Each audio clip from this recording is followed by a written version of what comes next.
Thank you very much indeed. Hello, I'm Alexander Armstrong, and welcome to Pointless, the show that makes big winners out of the lowest scorers. Let's meet today's players. And couple number one. Hi, I'm Mariam. This is my sister Nisha, and we're from Sheffield. Couple number two. Hi, I'm Steph. This is my fiancé Mike, and we're from Worsley in Greater Manchester. Couple number three. Hi, I'm Leah. This is my mum Judy, and we're from Northamptonshire. And finally, couple number four. Hi, I'm Dan. This is my dad Dave, and we're from Northamptonshire. And these are today's contestants. Thank you very much, everybody. A very warm welcome to Pointless. Great to have you with us. That just leaves one more person for me to introduce.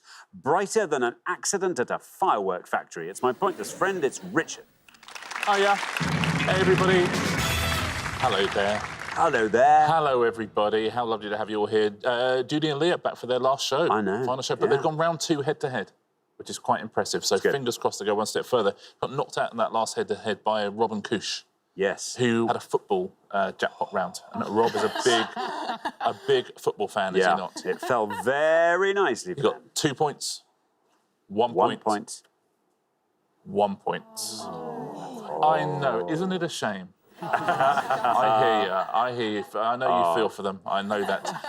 Welcome back to Podiums 1 and 2. Lovely to have you back. And welcome Dan and Dave on Podium 4. Lovely to have you with us. So, yeah, poor old Robin Kush failed to win the jackpot, which means we're adding another £1,000 to that. So today's jackpot starts off at £4,000. Right, if everyone's ready, let's play Pointless.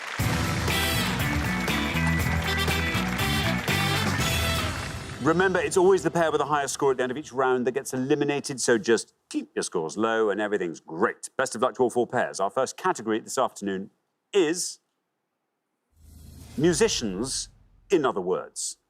Can you all decide in your pairs who's going to go first, who's going to go second? And whoever's going first, please step up to the podium.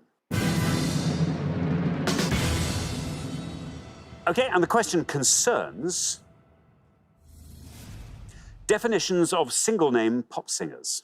Richard. On each board, we're going to show you 7 definitions of words, which also happen to be the names of pop singers. So you'll see the definition of the word. You'll also see a UK Top 40 hit by that pop singer as well. 7 on the first board, 7 on the second board. Thank you very much indeed. And we've got a person who shows people to their seats in a cinema or theatre. You make me wanna. A sharp pain or sensation, fields of gold. A male duck. Hotline bling. Northern English word for a stream. Loser. Cartoon cat, often seen trying to catch a bird called Tweety. You make me feel mighty real. A fish-eating aquatic mammal with a streamlined body and flippers. Crazy. And genus of birds of prey, including the kestrels and hobbies. Rock me Amadeus.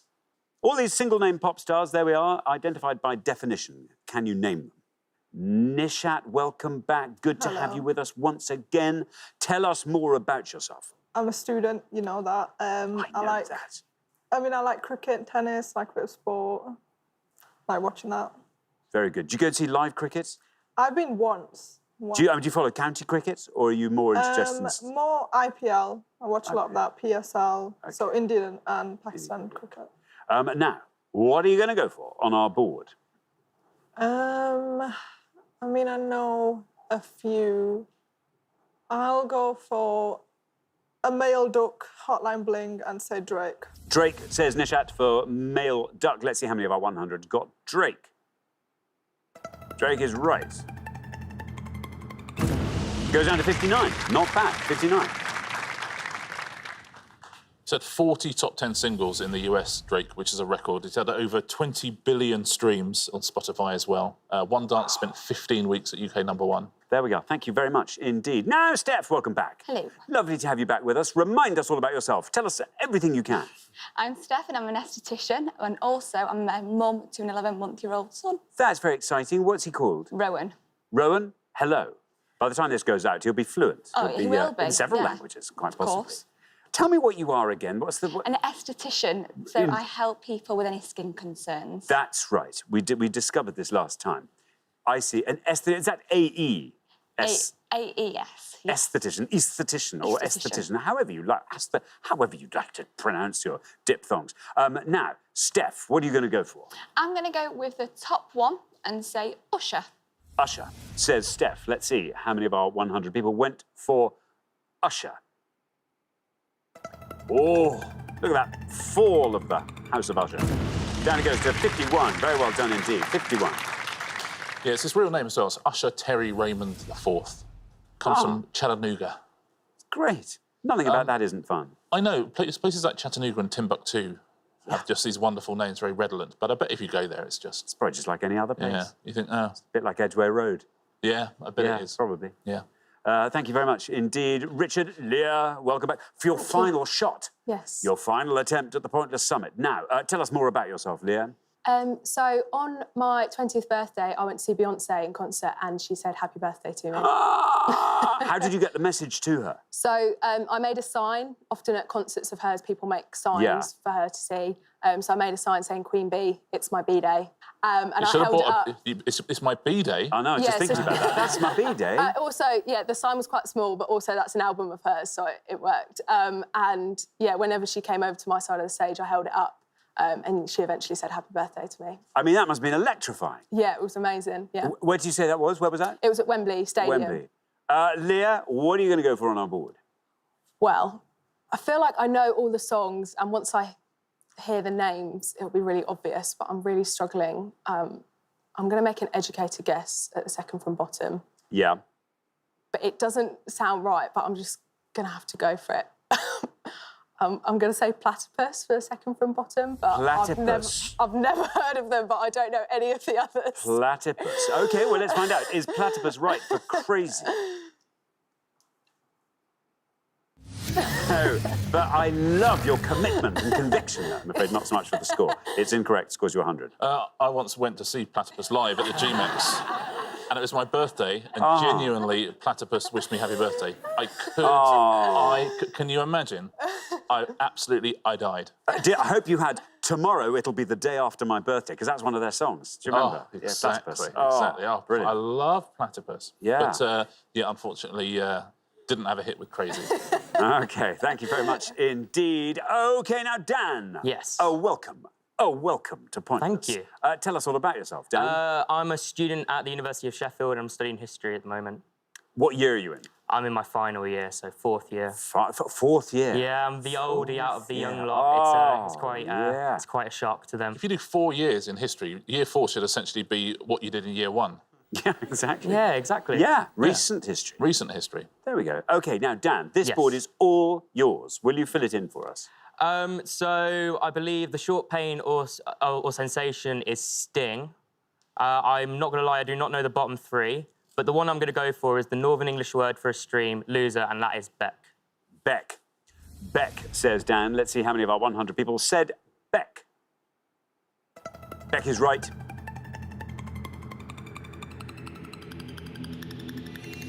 Oh, it's a great answer, Dan. Look at that, down to 5. Very, very well done indeed. 5 for Beck. Well done. If you're going to know one of them, that's the one to know. It's the best answer on the board. Beck, very well done. That's his real name as well.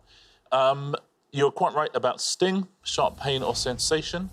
That would have scored you 22 points. Now, let's deal with the others, shall we? Now, the fish-eating aquatic mammal is not a platypus. Seal. Seal. Is it? Yeah. Oh, no. Oh, but platypus. Seal would have scored you 20. The cartoon cat, Sylvester. Sylvester, would have scored you 41. And the genus of birds of prey, Got to remember Falco. falco. Yeah, Rodney Rodney Amadeus. Amadeus would have scored you 10 points. So, yeah, Beck, best answer on the board. Thank you very much indeed. OK, well, we're halfway through the round. Let's have a look at those scores. 5, best score of the past, Dan. Very, very well done. Best score by a country mile. Because then we travel all the way up to 51, where we find Steph and Mike. Then up to 59, where we find Nishat and Mariam. And then all the way up to 100. I'm so sorry, Leah and Judy, you are ahead of the field at the moment. Judy, it's all in your hands. Good luck on the next pass. We're going to come back down the line now. Will the second players please step up to the podium?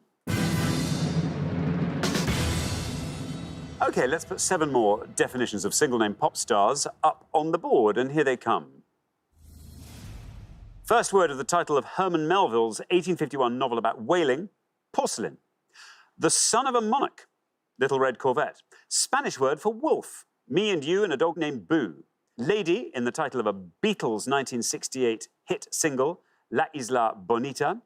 In Greek legend, the founder and queen of Carthage, White Flag.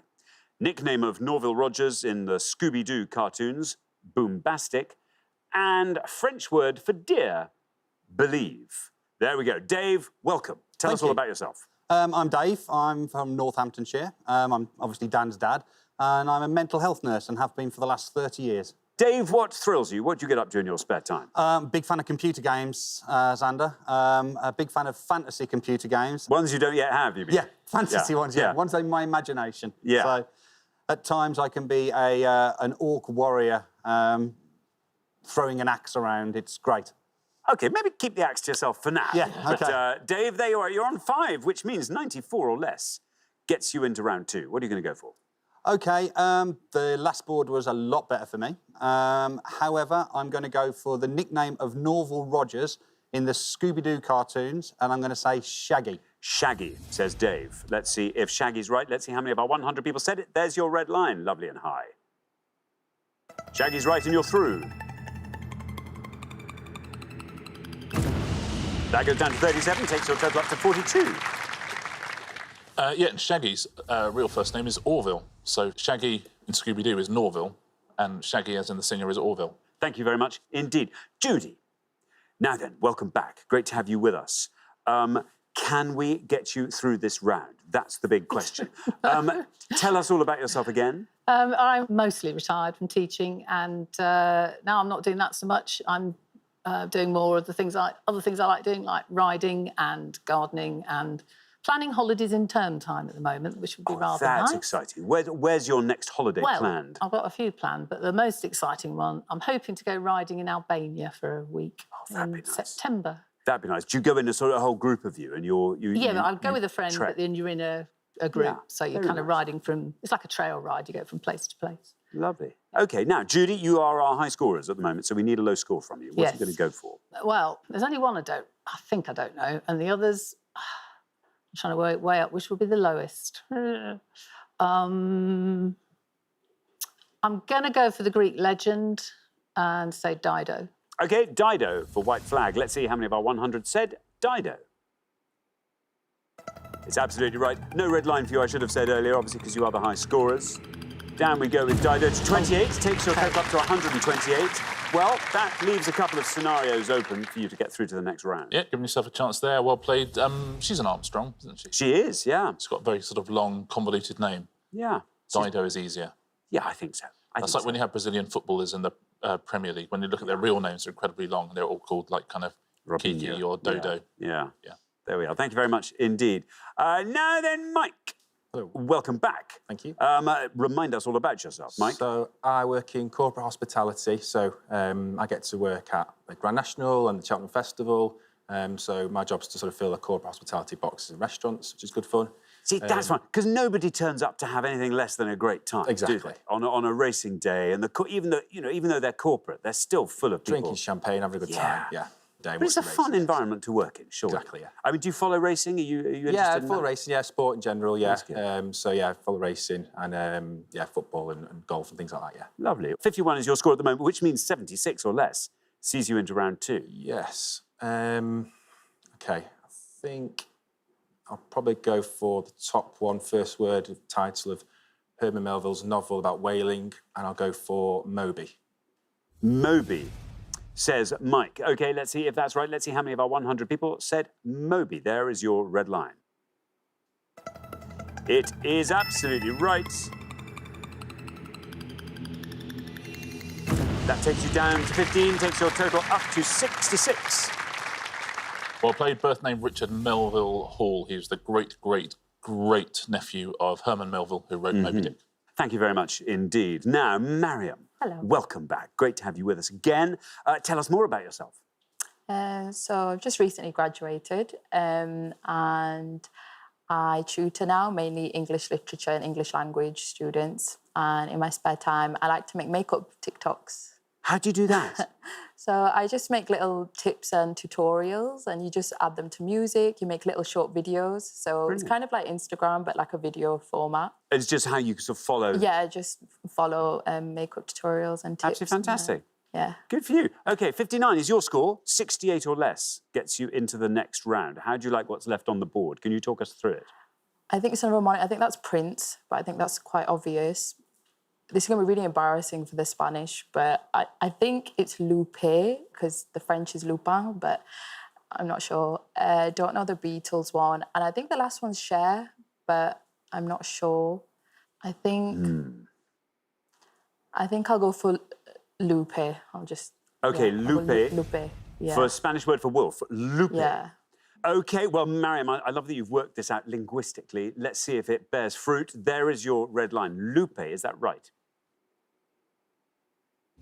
Oh, no! I'm so sorry, but well done for having the courage of your conviction there. I'm afraid that scores you 100, takes your total up to 159. Yeah, not Lupe, I'm afraid, but the actual word, like Los Lobos were the wolves, and this is Lobo. Oh, That's the best answer on the board by quite some way. Would have scored you 6 points, so very well done if you said that at home. You were quite right about Prince, would have seen you through as well, would have scored you 51 points. The lady in the title of the Beatles song? Madonna. Madonna. 46 points for that, and you were quite right about the bottom one as well. It is Cher, and that would have scored 30, so lots of opportunities to go through. There we are. Thank you very much indeed, Richard. That brings us to the end of our first round, and it means we have to say goodbye to one of our pairs. I'm afraid, Mariam Nishat, it is you we're sending back to the dressing room now. We're going to see you again next time, though. We look forward to that very much. And I know we can take it much further then, of course. But meanwhile, thank you very much for playing, Mariam and Nishat. Thank you. But for the remaining 3 pairs, it is now time for round 2.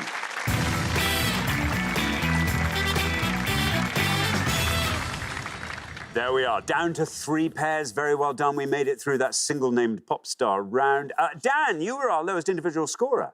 Fantastic. Yes. Good work over there. In fact, Dan and Dave, our lowest combined scorers. Leah, I have just looked up, and there is an artist called Platypus. I haven't had time to look up any of their hits, but listen, you were kind of right, just not with Crazy. Anyway, best of luck to all 3 pairs. Our category for round 2 this afternoon is American geography. Can you all decide on your pairs? Who's going to go first? Who's going to go second? And whoever's going first, please step up to the podium. OK, let's find out what the question is. Here it comes. We gave 100 people 100 seconds to name as many countries in North and South America that contain the letters N or S as they could. Richard. Yeah, exactly that. The name of any of those countries. That includes Central America and the Caribbean as well, with an N or an S in their name, as always by country. We're in a sovereign state that's a member of the UN in its own right.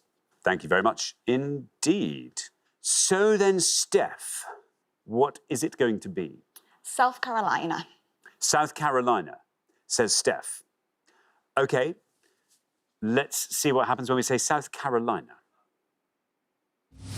No, I'm so sorry. I'm so sorry, Steph. I'm afraid that's an incorrect answer, and that scores you 100 points. Yeah, sorry, Steph. South Carolina is a state, I'm afraid, not a country. And do you know what the state animal of South Carolina is? A chaffinch. No, it's the platypus. Thank you very much indeed. Judy. Yeah, I'm going to go for Nicaragua. Nicaragua, says Judy. Let's see how many of our 100 people said Nicaragua. Nicaragua is right. Dan, that goes to 23. Not bad at all. Yeah, bounded by the Caribbean Sea and the Pacific Ocean. I think it scored more than you think, probably because it begins with an N. I suppose that must be it. Yes. Thank you very much indeed. Richard, now then, Dan. Yes. Nicaragua was one of mine, but it's okay. It's okay. It's okay. Captain, low score. I'm going to go for El Salvador. El Salvador. Let's see how many of our 100 people said that. El Salvador is a good one. 100's our high score, 23's our low, and you passed 23. That goes down to 4. Very well done. Yeah, it's on the west of Central America, El Salvador, the only country in Central America that doesn't have a coastline on the Caribbean. That brings us already to the halfway mark of our second round. 4 is the best score of the past. Dan and Dave, very well done indeed. 23 is where we find Judy and Leah. And then up to 100, which is where we find Steph and Mike. I'm so sorry. I'm so sorry. I'm sorry. Listen, you're on 100, yes. Good luck, Mike. Let's see if we can find a nice low-scoring answer in the next pass. We're going to come back down the line now. Will the second players please step up to the podium? OK, Dave, remember, we are looking for any American country whose name, from North or South America, whose name contains an N or an S. OK, I'm clearly letting Dan do the heavy lifting here, but I'm going to go for Honduras. Honduras, says Dave. A vigorous nod from Dan. That's good. You've got his hallmark there of approval. Here's your red line, lovely and high. Let's see where we end up with Honduras. It's absolutely right. You're through.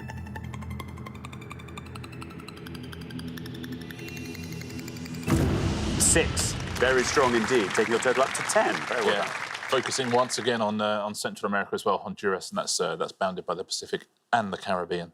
Thank you very much indeed, Richard. Now then, Leah, you're on 23. We're looking for a score of 76 or less. Can't go worse than the last answer I gave. So I'm going to go for Trinidad and Tobago. Trinidad and Tobago, says Leah. Here is your red line. Let's see if you can get below that with Trinidad and Tobago. Absolutely right. Through you go. Down to 12. Very well done indeed. Takes your total up to 35. Very well played, safely through. Yeah, we finally enter the Caribbean in this round as well, Trinidad and Tobago. Thank you very much indeed, Richard. And Mike, what have you got? I'm afraid you are our high scorers, even before you've given your answer, but I think you perhaps had worked that one out. Costa Rica. Costa Rica, says Mike. OK, no red line, obviously, as you're the high scorers. Let's see how many of our 100 said Costa Rica. Costa Rica is right.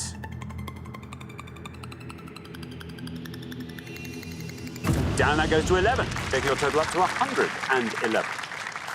Nice way to finish the round, Mike. Well played. I'll take you through the low scores. There's no pointless answers at all here, so I'll take you through everything that would have scored you single figures.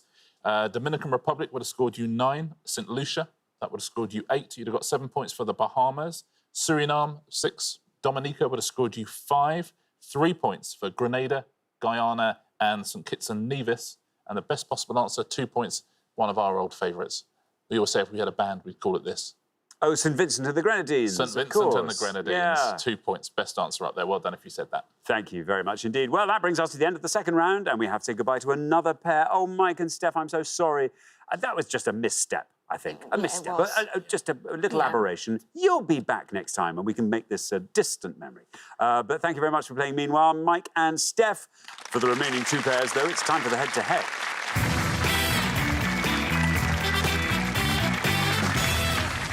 Congratulations, Dan and Dave, Leah and Judy. You are now 1 step closer to the final and a chance to play for our jackpot, which currently stands at £4,000. But before we play the head-to-head, shall we see if we can't put even more cash into that jackpot by truffling out a couple of pointless answers? Here goes. We gave 100 people 100 seconds to name as many units of measurement as they could, Richard. Yeah, 6 units. As always, 2 are pointless answers and 2 are fake answers we've made up. See if you can find the pointless ones.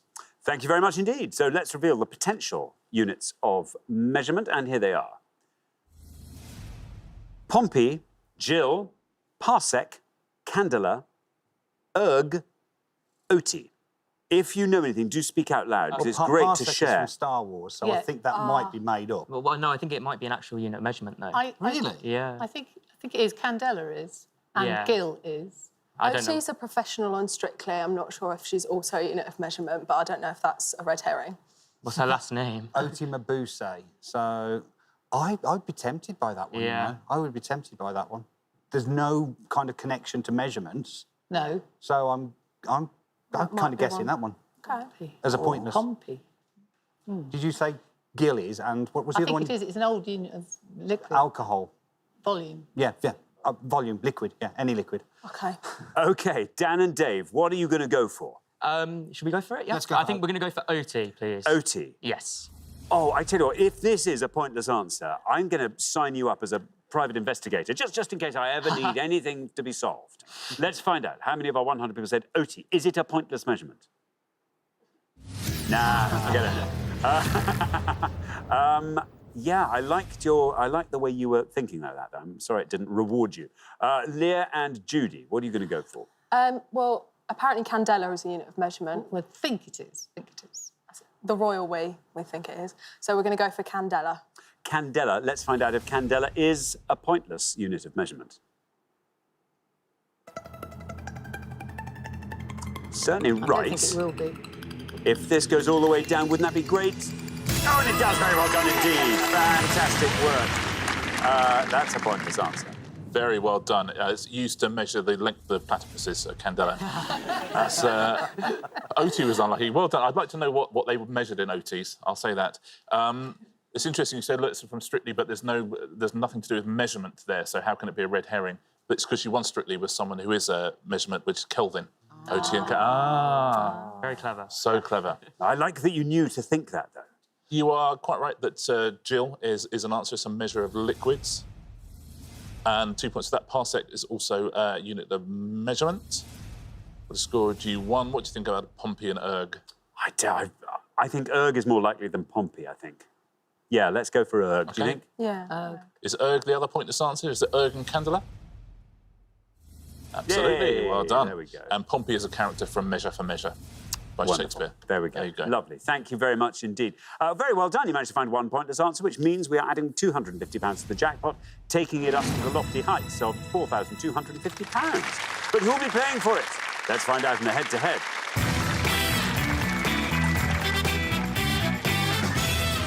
As ever, the first pair to win 2 questions will be playing for that jackpot. You're now allowed to confer, which is nice. Here is your first question, and it concerns famous cooks and chefs.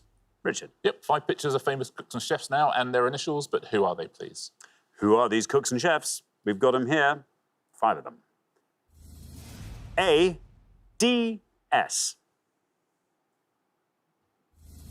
B. P.L. C. A.O.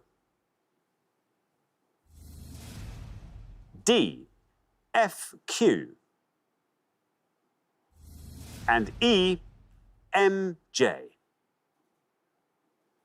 So there we are. Dan and Dave, you're our golden couple, so you get to go first.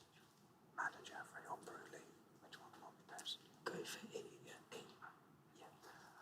OK, there's a few on there we don't know, but we're going to go for E, which we believe is Madder Jaffrey.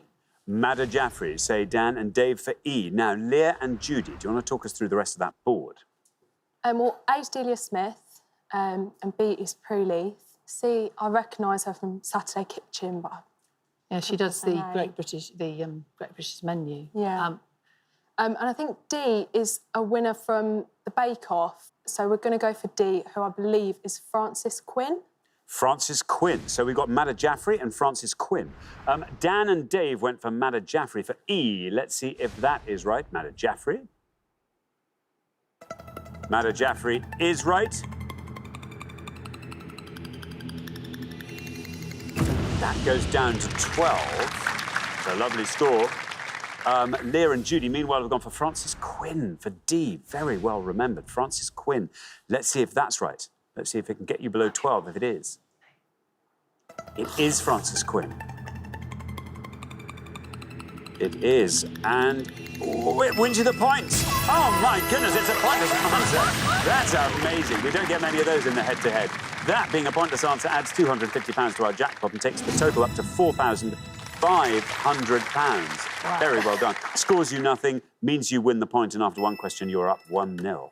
Beautifully done. 2 pointless answers in a row as well. Very That's nicely done. redeemed the platypus. that. You're certainly Yeah.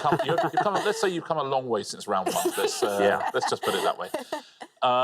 Delia Smith there would have scored you 51. Next to Delia, it is Prue Leith. Lovely, Talking Prue of Leith. Bake Off, she would have scored you 34. Yeah, Frances won the 2013 Bake Off, Frances Quinn. Now C. Lovely. Andy Oliver. Lovely Andy Oliver, yeah, as you say, does Great British Menu, loads and loads of other things. She's brilliant.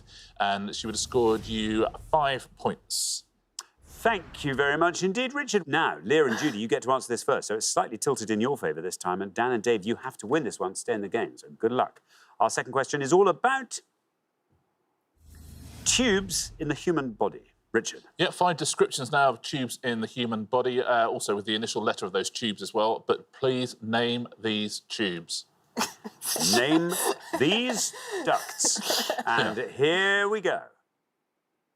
We've got one of the larger air tubes in the lungs, which branches into smaller airways called bronchioles. B, known also as the windpipe, this tube is lined with mucous membrane and reinforced by rings of cartilage. T, tube that connects the back of the nose to the middle ear cavity and controls air pressure within the middle ear. ET. Also known as the oviduct, it is one of the two tubes along which the egg travels to the uterus, FT, and thin-walled tube that returns blood from body organs to the heart, V. There we are. Leah and Judy will go first. Larger rare tube. This is where Mum, being a biology teacher, has come in really handy. No pressure. No pressure. Wow. I mean, literally, that is virtually O-level biology. That's essentially what I did. Essentially, yeah. Which one's least known? Oh, that's the difficulty. Yeah. Yes, to you, it's all...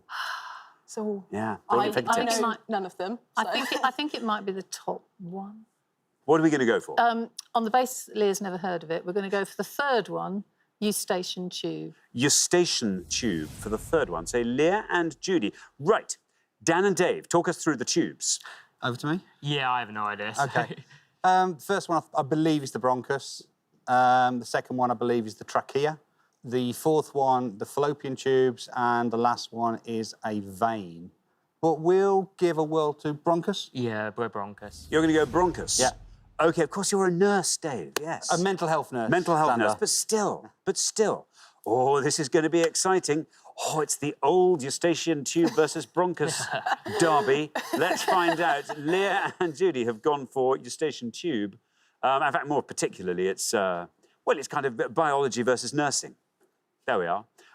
Let's see what happens. Eustachian tube, let's see how many of our 100 people got that for the middle ear to back of the throat. Eustachian tube is unsurprisingly right. Oh, it's a good answer. Down it goes to 16. 16 for eustachian tube. Meanwhile, Dan and Dave have gone for bronchus. Let's see. Now, bronchus was the one that you were going to go for, I think, weren't you, Judy? Yeah, that was your hunch. Let's see if you chose wisely. Bronchus, say Dan and Dave. How many of our 100 said it? Bronchus is right. It's going to be close. Oh, and Bronchus wins! Dan goes to 14. Oh, it couldn't be closer, and I wouldn't be at all surprised if those were the two lowest scorers on the board. Well done. Dan and Dave back in the game. After 2 questions, it's 1-1. Yeah, absolutely the lowest 2 answers on the board, so very well done, everybody. Don't get the eustachian tube mixed up with the Euston Station tube. The two very, very different things. They are a bit different, aren't they? Yeah. Let's take a look at the rest of these. It is the windpipe is the Trachea. That would have scored you 39 points. The oviduct. Fallopian tubes. Yeah. It would have scored you 66. And the bottom one, yeah, vein. Absolutely right, it's the vein. Right. Yeah. And that would have scored 51. So, yeah, best 2 answers on the board. Good head-to-head. Very good head-to-head. We'd expect nothing less from these pairs. Well done, everyone. It all comes down to the decider. This is the third question. Whoever wins this goes through to the final and plays for that jackpot. Best of luck to both pairs. Yes. Our third question is all about Greek gods and goddesses. Richard. I'll show you the names now of 5 Greek gods or goddesses, but we have rearranged their names into alphabetical order, so alphabetical anagrams of Greek gods and Greek goddesses. OK. What a treat. Thank you very much indeed. OK, here they come. We've got Alup, Asit, Essus, Aint. It's really helpful, this. And Danupes. There we are. Dan and Dave will go first. OK. Tough board, and Dan did whisper to me, this is all down to you. I'm going to go for the 1, 2, 3, fourth one down and say Athena. Athena for the fourth one down. OK, thank you very much indeed. Now then, Leah and Judy, you want to talk us through that board? Well, we think the top one is Apollo. We're not sure. Third one's Zeus. And bottom one, what should we go for? Apollo? Yeah, we'll have to go for the top one, Apollo. I think. OK, you're going to go for Apollo. So we have Athena versus Apollo. Dan and Dave went for Athena. Let's see how many of our 100 people got Athena. Athena is right. That goes down to 37. Meanwhile, Leah and Judy have gone for Apollo for the top one. Let's see how many of our 100 people said Apollo. Apollo is right.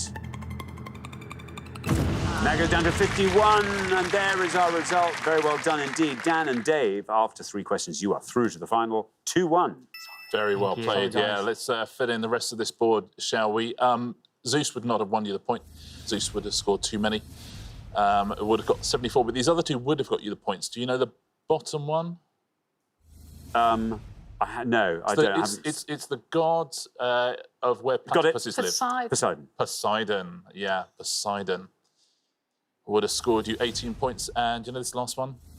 Not a goddess I've heard of. Hecate. Hecate. If I say it twice, it's somehow easier. It's 8 points. Very well There done. we You go. said Hecate. Thank you very much. Well, the pair leaving us at the end of the head-to-head round. Oh, do you know what? I thought you were on a beeline to the final, just because you got through round 1 and 2 pointless answers we've had from you. I'm so sorry. This is where we have to say goodbye. Thank you so much for playing, Leah and Judy. But for Dan and Dave, it is now time for the pointless final. Congratulations, Dan and Dave. You have fought off all the competition and you have won our coveted pointless trophy.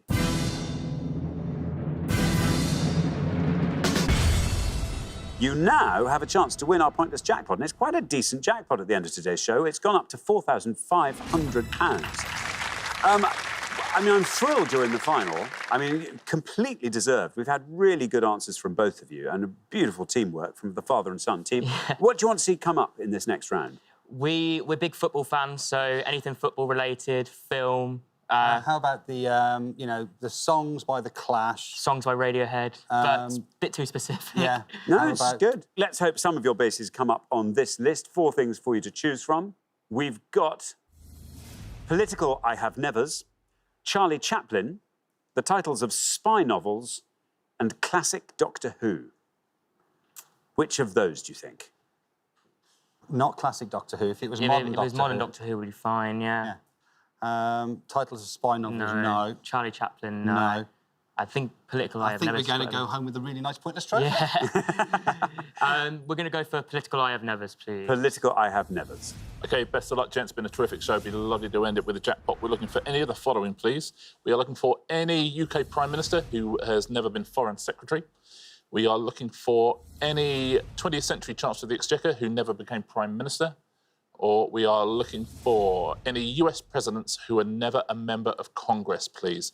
So Prime Ministers who were never Foreign Secretary, Chancellors who didn't become Prime Minister, 20th century, and US presidents who weren't members of Congress. And they're all up to the end of 2020. Thank you very much indeed, Richard. As always, you've got up to 1 minute to come up with 3 answers. All you need to win that jackpot is for just one of your answers to be pointless. Are you ready? Yes. Let's put 60 seconds up on the clock. There they are. Your time starts now. Leave the US presidents alone. Yeah, we definitely will do. Chancellor's Norman Lamont. OK. What's the cook's dad? Nigel Lawson. Nigel Lawson. I think that's too obvious. Norman Lamont's not bad. Yeah. Come on, go back in time. Go for Prime Ministers, you could go. Clement Attlee, was he ever foreign... yeah, he was famously Foreign Secretary. Of course he was, Churchill. No, he wouldn't have been because he's Labour. So Clement Attlee, sorry. Yeah, Clement Attlee. I think, no, not Anthony Eden. So I'm thinking Clement Attlee, maybe for one of the Prime Ministers. What about if we go further back in time and say, who was kind of around wartime? David Lloyd George. Who's the one, Rab? I don't know. Scottish name kind of thing. I don't know. Well, it depends how far it goes back, because then you've got who was assassinated again? Spencer Perceval. 10 seconds left. Let's go for Spencer Perceval. Spencer Perceval, and then go for your Chancellor that you said, not Nigel Lawson, the other one. Yeah, Norman Lamont. And then Clement Attlee. OK, that is your time up. Sounds like you've got plenty of avenues to go down. What are you going to give me? So for the Prime Ministers, we're going to go for Clement Attlee. Clement Attlee. And for the Prime Ministers, we'll go for Spencer Perceval. Spencer Perceval. And for the Chancellors, we'll go for Norman Lamont. And Norman Lamont. OK, of those 3, which do you fancy putting as your best shot? Spencer Perceval. Spencer Perceval. Spencer Perceval. We'll put him last. OK. So there we are. Least likely to be pointless? Clement Attlee, just because he's quite famous. Because we don't know as well. We don't know, Clement Attlee and then Norman Lamont, we'll pop in the middle. Yeah. OK, well, let's put those answers up on the board in that order, and here they are. We have got Clement Attlee, Norman Lamont, and Spencer Perceval. Well, who knows? These are all a bit of a shot in the dark. Yes. We'll have to hope that nobody got any of these, and they'll all be pointless answers. But if any one of them is a pointless answer, what would you like to do with your winnings? £4,500. My wife and I are hoping to go on a trip around South America. We want to see Brazil, Argentina, and Peru. So that would make a nice big dent South in it. America is the place to go then, if you want to see Brazil, Argentina and Peru. Yeah, absolutely. It is honestly the best place to see them. It's like the best Northern stepping off. Lights go to the very north of Norway or Iceland. That's If you a good want to see idea. Brazil, South America, that's the... Such a good tip. Such a good tip. Dan. I recently went on a year abroad to Canada and I made a lot of Australian friends there. So it would be lovely to go to Australia and see them there. Very nice indeed. Well, very, very best of luck. 3 good Thank answers. you. I mean, they sound good. Who knows? It's all a bit random. We'll have to hope that one of these turns out to be pointless. Your first answer was Clement Attlee. In this case, we were looking for prime ministers who were never foreign secretary. You've gone for Clement Attlee. Let's see if it's right. Let's see how many of our 100 people said it. Clement Attlee. It is right. It just has to go all the way down to 0, and you'll take away £4,500. Down we go. We're through the teens. We're into single figures. Still going down with Clement Attlee. Still going down. You've done it! Look at that! Straight out of the tracks. Very well done indeed. Clement Attlee was a pointless answer. You are taking home today's jackpot of £4,500. Wow. Dan and Dave, they came, they saw, they conquered. Very, very nicely done. If we'd had to carry on, Norman Lamont would have scored you 5 points. Spencer Percival, it's a great quiz's answer because he was the only UK Prime Minister to be assassinated, and one of our 100 people knew him. Would have scored you 1 point. So actually, Clement Attlee, the only one there that won any of the money. So very, very well done. Congratulations. you. I'm going to go through lots of different answers here. We'll start with those Prime Ministers who were never Foreign Secretary. See if you've got any of these at home. Attlee right at the top there. David Lloyd George, who you mentioned as well. Robert Peel was a pointless answer. William Ewart Gladstone. Gladstone was a pointless answer. Bonar Law was a pointless answer. Henry Campbell Bannerman as well. Neville Chamberlain was a pointless answer. Robert Walpole. Stanley Baldwin was a pointless answer. William Pitt the Elder was a pointless answer as well. Now, let's go on to those 20th century chancellors, including the Scottish gentleman you talked about, Rab Butler. Was a pointless answer. Ken Clarke, a pointless answer. Hugh Gateskill as well. Reginald Morlin, you could have had Tony Barber. Austin Chamberlain was a pointless answer. Selwyn Lloyd as well. Stafford Cripps. Nigel Lawson, who you talked about, would have scored you 10 points. I don't think Rab Butler was Scottish. I think Rab, his I just think initials we think were of it as R.A.B. R.A.B. Butler. Exactly. Exactly. Yeah. I think that's exactly. Right. But that's the gentleman they were referring to. Exactly, indeed. No, I just had to be pedantic and stick my... No, quite right. And the only other ones that were scored points there, apart from Lawson and Lamont, were Healy, Geoffrey Howe and Roy Jenkins. They scored points as well. And now those US presidents, this is one of those ones where you just shout out obscure presidents and hope they weren't members of Congress. There are 7 pointless answers. Well done if you randomly shouted out one of these. Calvin Coolidge, Grover Cleveland, Thomas Jefferson, Ulysses S. Grant. You could have had Chester A. Arthur, William Howard Taft, or Zachary Taylor. Those are the pointless answers there. Very well done if you said any of those. Terrific work. And congratulations. What a show and a great jackpot. Well deserved, gents. Thank you very much. Thank you very much. Thank you very much, Richard. And thanks once again to our winning players, Dan and Dave, who take away today's jackpot of £4,500. Join us next time when we'll be putting more obscure knowledge to the test on Pointless. Meanwhile, it's goodbye from Richard. Goodbye. Dan, it's goodbye from me. Goodbye.